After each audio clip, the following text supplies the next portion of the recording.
welcome, weary traveller. I'm glad you've joined me for tonight's quiet journey through time. I hope these words find you in a moment of rest as you let go of the noise of the day.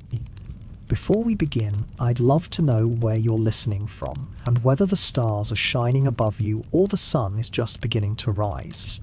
And if you enjoy this kind of calm, immersive storytelling, I invite you to subscribe so you'll always have another journey into the past to guide you towards sleep.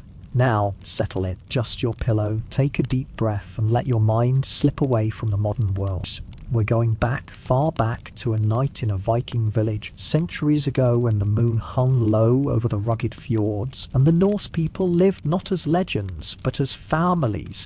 What did their lives look like when the world grew still, when the hammers were set down, when the animals were fed, and only the fires burned quietly in the night? To step into a Viking village at midnight is to peel back the myths of violence and conquest, and to glimpse instead a more intimate human story. Their world was harsh, yes.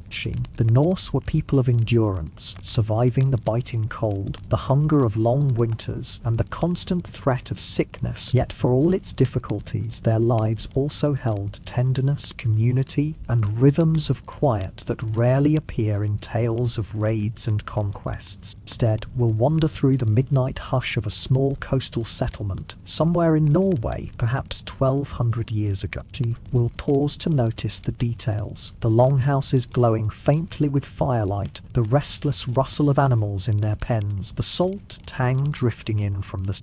And along the way we'll reflect on what their lives meant, how they believed, how they worked, and how they dreamed beneath the same moon and stars we see above us today. So close your eyes and imagine it with me. The night air is cold, carrying the smell of wood smoke and brine. The village lies tucked against the curve of a fjord, sheltered by dark pines and jagged cliffs. By day, it is full of clamour, children running, tools clanging, voices rising in debate. But now, at midnight, only fragments of sound ripple through the silence.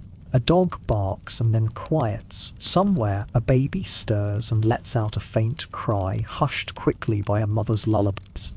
The longhouses are sturdy wooden halls, low to the ground, with thick turf roofs designed to keep the heat in. If you step quietly inside, you'll find families asleep together on raised benches, wrapped in woolen furs against the coals.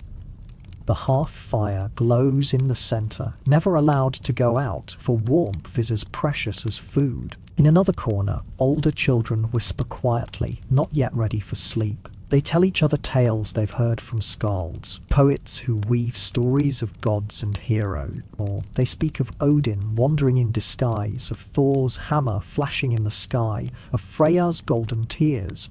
For the Vikings, even bedtime was steeped in mythology.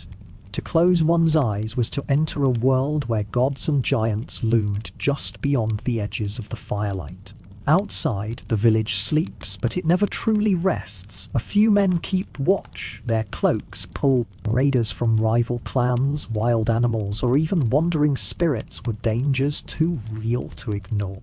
By the shoreline, the longships rest, pulled high onto the pebbled beach. The tide moves gently, slapping against the hulls in a slow rhythm, like a heartbeat.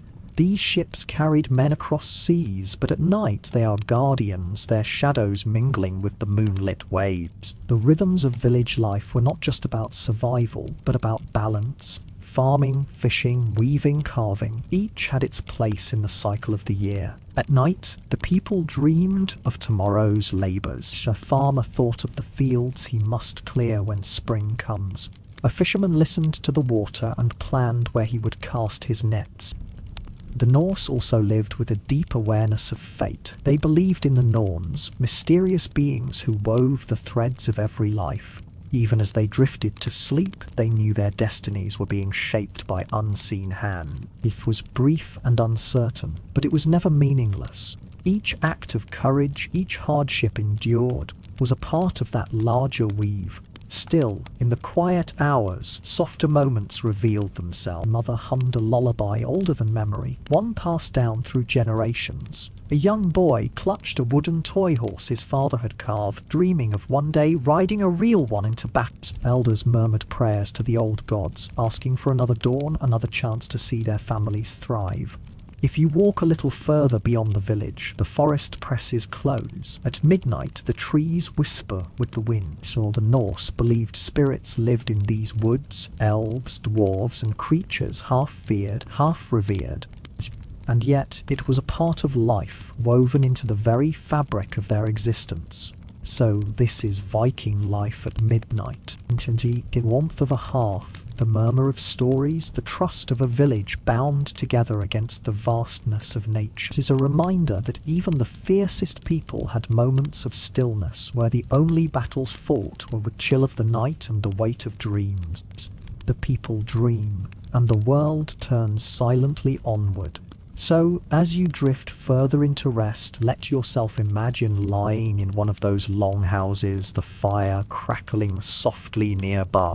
Feel the heavy wool blanket across your body, the smell of pine smoke in the air.